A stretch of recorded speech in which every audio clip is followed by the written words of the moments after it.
Hello and welcome, everyone. This is the Minnesota Sports Pulse talking Minnesota Pro Sports. I'm Josiah Eccles. Here with me is my co host, John Burgart. And tonight we're talking about the Minnesota Twins 3-0 win over Miami. Bailey Ober with a complete game shutout because, John, I don't want to talk about the Timberwolves if I'm being perfectly honest. Yeah, I mean, it's a rough night, and look, we went into San Antonio and we really didn't play. I mean, we played well for a little bit of the second half. I don't even think there were many other stretches that we really played that well, to be completely honest, and that's very tough to see.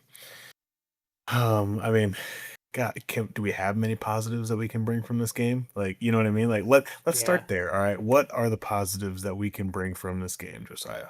I thought Io DeSumo played a pretty solid game. He's disadvantaged when he tries to go in the paint versus that 7'4" alien that gets to do whatever he pleases on the basketball court, but we're not gonna talk about the refs. Um, but no, I thought Io brought good energy. He was looking to push the pace. Had 9 rebounds, which is 4 more than a certain person who we pay a lot of money to get rebounds, but we can talk about him later as well. Io had 9 rebounds, like, pretty early on in the 3rd, as Mhm. well, so he didn't get a rebound for, like, the last I mean, at minimum, last quarter of the Right. game, which is kind of Mhm. unfortunate, because like I Mhm. said, I agree, I think he was the bright spot for us, which is a complete turnaround, like a 180 from the last game, right? We talked about how he was just a complete liability in the first half of last game and then kind of stepped it up a little bit in the second half, which made me feel better, so it looks like he continued that sharpness that he had in that second half of the last game, which is good because we talked about last game he had like 3 of his 4 turnovers, if not all 4 of his turnovers in the first half, right? No points, and then the second half he had 1 turnover or 0 turnovers and 11 points and several assists. Like he just turned it around. This game he scores 20 points. He's shooting 6 of 13. And he's got 4 turnovers, which is unfortunate. But I mean, he came in pretty darn big, like you said, with the 9 boards, and he played defense pretty darn hard today. Um, I'm yeah, looking at the the other. I'm looking at the final box score here. I have him as only 2 turnovers. Oh, sorry, too. Yeah, yeah, yeah. Yeah. No, I saw the personal Ant fouls. yeah. Yeah, Ant that had 4 instead of that. turnovers. Yeah. So, but yeah, so I mean, Io, 16 points. He did pretty good as far as shooting percentage. He shot 50% from the floor, right? Yeah, like you I said, mean, so I think like he was our best player. I think Naz Reid also had an okay game. Certainly he's had better games. yeah, I mean, it wasn't on like a scoring base wise, but I mean, he played pretty solid all night, I thought. And yeah, he had a technical, or a flagrant one called against him against It was a Wembley, which it was a pretty technical. soft and or technical. Same thing, with Rudy. That I don't like either one of those. I think those are the most soft fouls that you can get, and I'm just not personally a fan of that new rule, regardless. So I I won't mean, go into the weeds on no, that. I Like, I I wanna I wanna talk about it for, like, 30 seconds. So, I understand the point of the rule, like, you don't wanna jump and l land underneath where a three-point shooter is landing because you can seriously hurt them. We saw that in the Kawhi thing, and maybe I need to go back and watch that Kawhi injury again, but what I don't understand is if you shoot a three-pointer and the defender his feet never cross outside the three-point arc, like, he stays inside the three-point arc. Why are we rewarding a shooter for jumping forward into that foul? How is that any different than kicking your leg out when you shoot to try and gain the foul? You're jumping forward into the defender's space. I'm sure other people will disagree with that, but, yeah, if you land on them outside the three-point line, I completely get the foul. I don't I get it mean, when you reward them for jumping forward like that. no, we're on the same page there. I don't like the rule in general. I understand why it's there, like, I get it, but the reason I don't like it is because it's so easy to exploit. Like, just exactly what you said. You can just jump into people to do that. Now, like, Gillis Alexander, he's a perfectionist at it. He knows how to shoot. He knows how to flare his legs, this and that every time he shoots to then, fall over. Same thing when he's driving in for a layup. So it's just an exploitable rule that I genuinely don't like. But I mean, to all the viewers who are kind of watching this, I would love if you guys would, if you're on our side, if you have other opinions on it, like put it in the comments because this is like a serious topic that I know is not a huge is not a huge positive with the fan base watching. I mean, it just kind of makes things a lot more difficult, right? As you're watching an NBA game when people tend to do things like that. So It we is don't the want to get into second the weeds on time it, but it's definitely yeah. tough. It's the second time in this playoffs that a Timberwolves player has been issued a flagrant when they never left the three-point arc. They never went outside the three-point line and fouled a three-point shooter. Second time, McDaniels got one called against him, on Jamal Murray in the Denver series, and now Rudy here with Wemby. So, yeah, drop us a comment. Let us know how much you disagree with us. We're all open for the conversation. We love the debate. We love all that good stuff.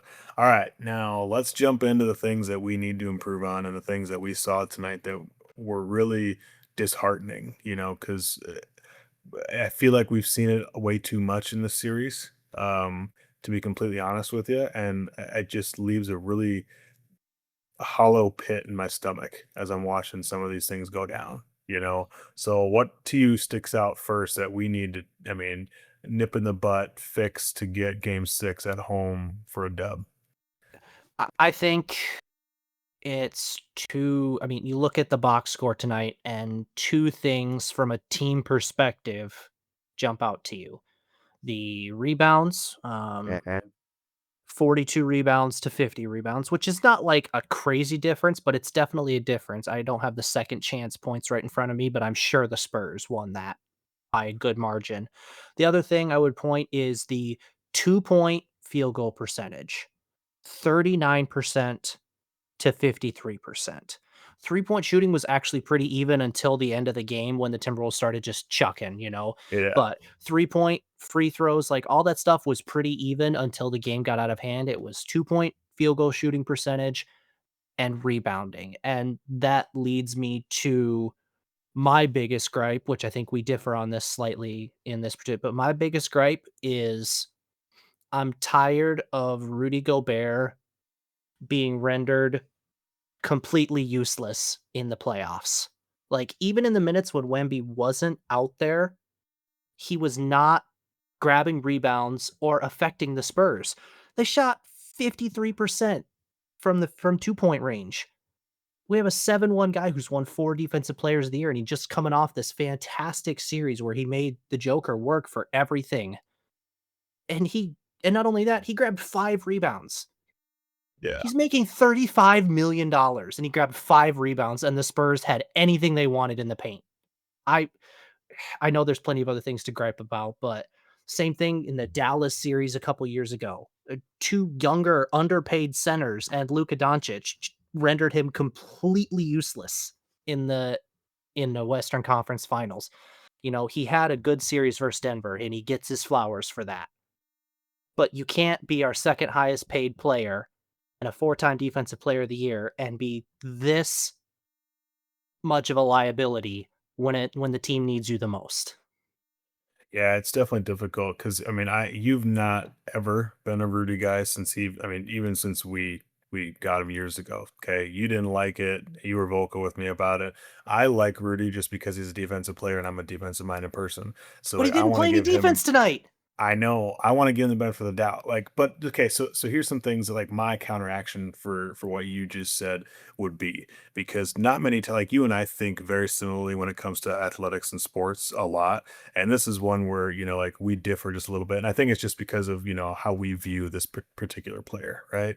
Now, I'm not going to argue that yeah, tonight Rudy did not have a good game whatsoever, okay? What like the points that I'm going to bring up though is the fact that Rudy is out there playing a 7'4" Wemby. Okay. Now, when he's out there playing 7'4" Wemby is bigger than him, longer than him. He's much more athletic than Rudy is as well. The only thing that Rudy really can potentially do with him is maybe be more physical. But the problem there is that even though Wemby is, very small and skinny, he's also a very large individual. At 7'4", he weighs a lot. He's a big boy, okay? So and like we saw that people were struggling, like Randall was struggling all night to even move him, and he was doing a lot. He was trying. Okay. Now let's say what you said, right? You take Wemby out the game. Now they bring in another 7 footer. He's 7'1" and he's an experienced center. Like it's not like this guy's just a chump. No, he comes in. Right, Okay, but he he probably is a makes about very. he makes about a third of what Rudy Gobert makes. You're right, but you know what? there's a difference in the play styles, okay? Like Rudy Gobert is a probably one of the main reasons, if not the main reason, that we made it through the first series against Denver. Okay. And I don't think that you can argue that. Now, if No, you put I can't if argue against that. exactly. But like so like what I'm saying is if you put Cornette in the same position as Rudy, we just swap them and we probably lose the Denver series. Okay. Now there you go. So like just you comparing those two right there in that sentence, you're like, oh, he gets paid that much. Okay. Well, he's the reason that we're here in this position. Okay. So he has his flowers. Now I understand that there is some lack of production that's being done here, but he is not the only one. And I think what you're super caught up on is just the fact that he's getting paid this. But we didn't pay Rudy to come in and be somebody who scores 15 points a game. We paid him to come in and play defense and grab 10 rebounds. I mean, he averages, I think, 11 on the game or season. So I understand he didn't do that. Okay, I totally get that. But we also have plenty of other players on our team who are just underperforming. Like this is not just a one man thing because if you want to give the blame to Rudy or you want to call him out for that, I guess you can do that all you want. But yet again, he's the reason we're here in this series. Okay. Without him, we don't win the first series at all. We lose to Denver and we're already at home watching this series. Now, the rest of the team needs to pick it up. Julius Randle scored 17 points tonight. Do you know when all those came? After we Quarter. were down by 20 plus points. Mhm. Okay, like it was nothing. The dude had 2 points. He scored the first 2 points of the game for us, and then he didn't score for so long. And then his next few points came off of free throws. It was just terrible. So like we have other guys on the team who did not do their part. I know that you wanted to bring up Rudy because I know that you don't like Rudy, and I love Rudy, and this is where we differ, and this is where we butt heads, and I love it. That's why we're having this conversation. But there are so many other people on this team that also have not been pulling their weight, and let's say they haven't been pulling their weight for the entire playoffs, unlike Rudy. Okay, like the entire playoff series. Shannon, for one, had one good game, maybe two, the entire playoffs. I I'll give him two. Everything else has been awful. Like just terrible. I mean, he had three wide open threes today and he airballed one of them and he nearly airballed the other two. Like The one it's the one awful. he the one he airballed got tipped by Wemby. No, no, no, no. He had a wide open in the Oh, no, corner he had three one airball. he shot it over the Yep. basket, yes. Exactly. Yeah, yeah. So the one over like Mhm. Wemby, okay, yeah, he Yeah, got it so yeah. blocked like still, but like the other two that he missed that were wide open, just awful. Like I'm like you got to hit those shots. Mhm. Like we had these players who should be able to do this, Like, and I nobody's put coming out. I and we were texting back and forth, and I put Shannon in a different basket than Randall and Gobert. We need to hold Randall and Gobert to a much higher standard than we hold Shannon. Shannon barely played this season. This is his I guess technically his second year in the league, right? 3rd year in the league? I don't even know. He's been in and out of the lineup so much at I think this it's the point. second year. Yeah. This is the most minutes per game he's played in the NBA ever, and it's not even close. Like, No, I get it. Like I understand what he we're can't be talking held about. he can't be held to the same standard. One thing I will say about Julius Randle tonight was, yes, he shot terribly. Um, and he didn't do his damage until the 4th quarter. What he didn't have tonight was a single turnover, which was a Yeah, huge problem in the last game that we I won where he noticed had that 6 too. turnovers. He had 0. So, I and Anthony Edwards, they were obviously the Spurs were doing everything in their power to Right. not let him beat them in this game, and they succeeded, but I don't think Ant helped them at all. He only took 13 shots, 6 of 13, which is not like a super inefficient night. I mean, under 50%, but pretty close to 50%.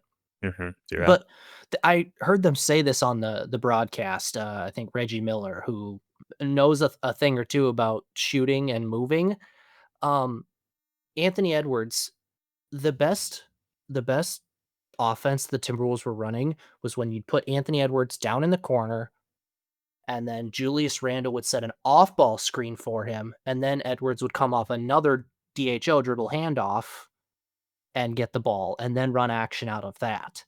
When the Timberwolves struggled with offense is Anthony Edwards would take the ball, cross half court, the double team would come. He'd pass out of the double team. So then when you pass out of the double team, you've automatically got a 4-on-3. The Timberwolves Mhm. either need to attack or and when they don't attack, either because Wemby's camped under the basket and changes just everything they do, Yeah. the double team has left Ant. But he just stands there and waits for the ball to come back to him again, and then they double team again.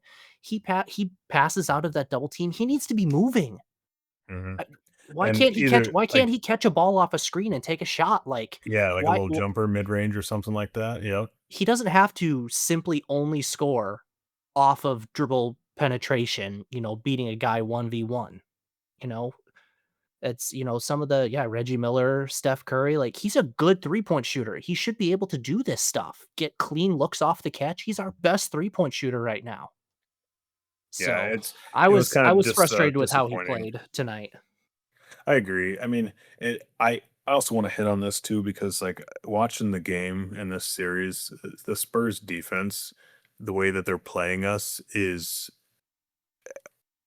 I hate to say it, but it is so good. Like if you watch what they do, they have, Wemby come up and double on the top, usually right at the top of the key or, one of the sides. And then immediately after he doubles and they pass it, he drops down into the middle of the paint and he's not even guarding anybody. He's just there to ensure that there's not somebody who's going to drive into the middle and kick. Like he is stopping the dribble drive kick Mhm, himself single-handedly, because all he does is when he comes out to help, he drops right back in there and his 9 foot wingspan or whatever it is, right, is just there. Like they can't do anything, so he just sits there and he doesn't even have to guard anybody. And then as soon as a shot gets like remotely close to going up, all he does is he backs down about a step and a half right under the basket and waits, right, finds the nearest body to box out. So like, to be honest, his effort on defense doesn't need to be that high because he's waiting for us to come to him most of the time, right? And for mhm, as bad as we've been shooting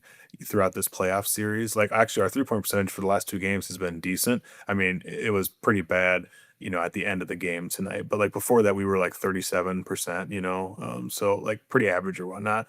And last game, it was right around that too. I think 38, 39, right? So it's yeah, not terrible. But like we're not shooting that well. So he and several of the other players don't have any reason to be out on that 3-point line. He has no reason to go anywhere but it's be inside the paint or at the top of the key for a double. That's it. And I agreed, mean, I don't like it because it's working against us, but it's smart. And it's a mhm, very solid way for him to play defense. and that, I'm gonna circle back to it. That's another negative of Rudy Gobert. He does absolutely nothing to pull Wemby out of the paint, you know? His offensive threat's pretty minimal, yes. His offensive threat is 0. He caught a ball down low, which he caught. I was proud of him for catching the ball, and then he got blocked by 6'5" Keldon Johnson at the rim. How does that happen? I mean, I watched it. Yeah, he went up and the I'm guy just just completely stuffed him. Now I'm sorry, we're Rudy. talking about I do appreciate what you did versus Denver. I said it once, I say it again, but man, I was so frustrated watching him play tonight. we're obviously talking about super athletic people, in the NBA playoffs here. So everybody can block anybody. We saw AO get up and have a nice block in, this game as well. But here's what I will say is I text you this during the middle of the game, and it's tough to say, but the Spurs are an extremely young and athletic team. Like just very all around athletic. I'm, thinking about their team right now, and there's not a guy that I'm sitting here like, you know what? Yeah, he's not really an athletic dude. Like the only guy that I can sit there and think to say that about is their backup center, right? At Cornet when he gets Mhm, in the game, like he's not a super athletic dude. He's 7'1", so I'm not expecting him to be. I'm not expecting him to be an athletic freak. But everybody else on their team is extremely athletic. Their starting five is extremely athletic. Then you have the guys who come in off the bench, right? Keldon Johnson, who was what, sixth man of the year. Dylan Harper. So like you got 7 guys that I just listed off that are just phenoms when it comes to athleticism, mhm, and we as the Timberwolves are a more athletic team than a vast majority of the NBA, and that's kind of what one of our strengths is. But if somebody has bit more of that, right? They're more athletic than us and they beat us in what our strength area of strength is. That's tough. Like, how do we respond with that? Right? We're not used to playing people It's who might be on the same intensity yeah. level and athleticism level as us, and if not more. Mhm. It's an interesting it's an interesting dynamic of how these teams are built. And obviously this series, let's be clear, you and I are on the series is not over. We get a game 6 back in Minnesota. We could easily see Minnesota winning that game, and anything can happen in a game 7. Ant could go nuclear. Got to get through game 6 first. So we're not Mhm. writing this series off as over. It's certainly an uphill battle. And we can have more discussions, when this playoff run eventually ends. But it is an interesting thought experiment on how the Timberwolves are built and how that is compared to what the future of the NBA is moving towards. Yeah. The Timberwolves were built to beat the Denver Nuggets. I mean, that's a common knowledge fact. And they're doing it by just saying, okay, the Denver relies on Jokic and Murray, two incredibly gifted offensive players who are not athletic compared to normal NBA players. Compared to humans, they're extremely athletic, Oh but yeah, yeah, compared yeah. to NBA basketball players, they're lower on the spectrum for athleticism. And the Timberwolves went with big athletes and just maul the Denver Nuggets, and they don't have the money to pay good enough role players to battle that. But Denver feels like a team of the past. This new NBA, especially, focusing on the two main teams in the West, the Thunder and the Spurs. They're not as big as the Timberwolves on the wings. They're smaller on the wings, but still very athletic and pesky. Both these teams are. But they can get away with that because they have these super skilled big guys that camp behind them who can just render Rudy almost useless due to skill. Jokic is much more skilled than Rudy, and it shows. He gets his points, but he's not like more athletic and faster than Rudy. Chet Holmgren and Victor Wembanyama are faster than Rudy. They're longer than Rudy. They're more skilled than Rudy, and they can cover the size deficit that they have as a team on the wings compared to the Timberwolves with Randall, Naz Reid, and Jaden McDaniels. And then they just hound and pester them. So the thought has to be, how do the Timberwolves move forward from this to compete with the teams on the rise in the Western Conference? And just to be clear, and we'll talk about this plenty in the offseason, the answer is not Giannis. Yeah, It's no, not no, Kevin we're Durant. It's not even Kawhi Leonard. Like, I've seen all of those floated. A mid to late 30s big wing is not the answer. We got plenty no. of those. Yeah, we're not gonna deep dive into this. We're gonna do an episode or two on this, in the off season because that's when all the magic's gonna happen. But I will just say that in order to potentially compete with those guys in the future, like for longevity wise, because OKC and San Antonio is set up to be good for a long time. I mean, they are. So in order to compete with them, for the long term, we got a lot of changes that we got to make on our team. And that's really, really difficult to say just because, we got some old veteran guys that we have that are going to have to go. Like they're not going to be on the team for that run. That's just how it's going to be. Like you're smiling because Rudy's one of them. And, I and, don't think and Rudy's going anywhere. yeah, well, not for a while. But anyways, like he's probably one of them. Randall's probably another.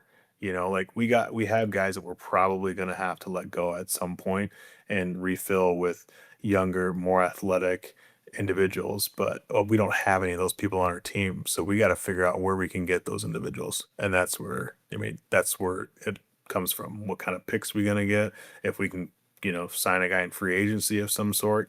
Like I was a good pickup.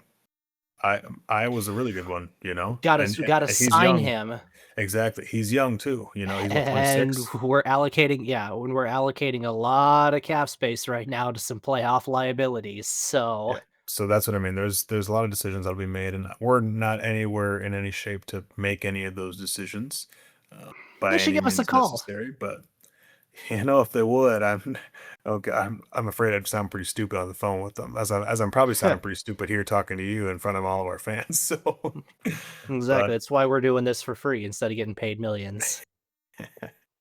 so I mean, tonight was definitely a big obstacle and really tough to watch and kind of disheartening. I'll be honest. Two games like this that pop up in the series is just really rough. But again, we're down 3-2, so we're coming back to Minnesota. If we win in Minnesota, we're going back San Antonio 3-3. And as Josiah and I have said numerous times on this podcast, if we make it to Game 7, we are feeling pretty good. Because I mean, we weren't supposed to be here in Game 6, and we were. Okay. Or game 5, sorry. We're not supposed to be at game 6 at all. Definitely weren't supposed to make it there. And so now we have a chance to kind of come out and redeem ourselves, get a dub, and take it back to San Antonio. Because if it's just one game, anything can happen. Anything can happen at all. We're 3 and Mhm. 3 in the series if we win, and we're also 2 and 1 against them in the regular season. So, and we talked about that. That doesn't really matter that much, but it's still a number and it's still a stat. It's true. Yeah. So, like, Series isn't over. Let's people are go. writing us off. It's definitely not over. This is just a very tough conversation to have right now because of the emotions are very high and fresh, and our wounds Yes. are they're still salty. We have to, kind of bandage them up here a little bit. But anything Yes. else I guess you want to hit on from the game? No, I don't think so. We've already gone a little longer than our normal late game recaps. We had some stuff to get off our chests on this one. I remember after I forget whatever game it was that they lost a close one, and it was a close loss almost hurts more than a blowout. I'd like to take that back. This one Yeah, sucked. I this was this mad one the whole definitely time. hurts. This one hurts because yeah, I was just not having it the whole time either. Like, so it's tough. It really is. Uh, But that is, the highs and lows of Minnesota. That's what we've said, and it's not just the Timberwolves, right? It's all of our sports teams. Every mhm. single one of them does this to us. The So like, Wild are on the brink of an elimination. yeah, I know they're down I know 3-1. Like, we don't talk much about hockey here. I mean, if you'd like us to, let us know, and we can certainly give her a shot. But we don't watch much hockey. We didn't play it growing up. It wasn't we didn't have a high school hockey team. yeah, hockey's not deep within our bloods, but like we know a lot about sports and some useless sports like pickleball and other things, There we So go. like We start a we pickleball podcast. we could Sound definitely get into 85. it. But yeah, so as we close out, the podcast here, or this recap episode here, of our 30-29. I don't want to get us too bad, but 29-point loss here to the Spurs. There are not very many positives that came from this game, but there is one positive, and that's they're coming back to Minnesota, and that if we win, we will have momentum going into Game 7. And I do really, really like that. So I'm hoping that we can come out with some fire because right now we keep coming out of these games pretty flat, and it's very concerning to me. So we got to somebody's got to light a fire, and then we got to come out hot. We got to punch them in the mouth right away, get up big, and just keep it. Okay, we got to put our foot down on the throttle and just keep going. So I don't have anything else to say about this, but I am excited for Game 6 because it can't get any worse. So we are very happy to see that this Easy game is now. over. All right. Well, hey, I appreciate everybody listening. That's been the Pulse of Minnesota Sports. So don't forget to like and subscribe and join us here on all of our channels. You can find us on socials as well: Facebook, Instagram, YouTube, Spotify, all the fun stuff here. And we'll catch you guys in the next episode.